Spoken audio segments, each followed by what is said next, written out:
ఉంటాడు. ఒకరోజు పోతీఫర్ లేనిది చూసి పోతీఫర్ భార్య యోసేపును పట్టుకొని నాతో శయనించు అనిద్దనమాట. అనినప్పుడు యోసేపు ఆమెను చూసి ఆ! నేను నేను కానాను దేశంలో నుంచి ఐగుప్తుడికి దాసుడుగా అమ్మబడుతూ వచ్చాను.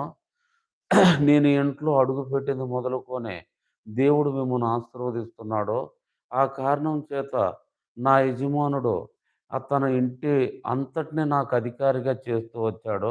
ఇచ్చేది, పుచ్చుకునేది, డబ్బులు ఇచ్చేది, డబ్బులు బయట లోపలికి తెచ్చేది, ధాన్యం పంపించేది, కొనుగోలు చేసేది, అమ్మేది, పంటలు పండించేది అన్నీ నా చేతికి అప్పగిస్తూ వచ్చాడు.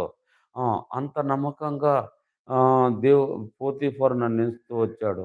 నీవు తన భార్యవు గనుక నిన్నొక్కటే అప్పగించలేదు.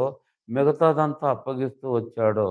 నేను ఇంత దుష్కార్యం చేసి, నా దేవునికి విరుద్ధంగా నేనింత దుష్కార్యం చేసి, ఆ పాపం ఎలా మూట కట్టుకుందునో అని ఆమెతో చెప్తాడనమాట. యేసేపు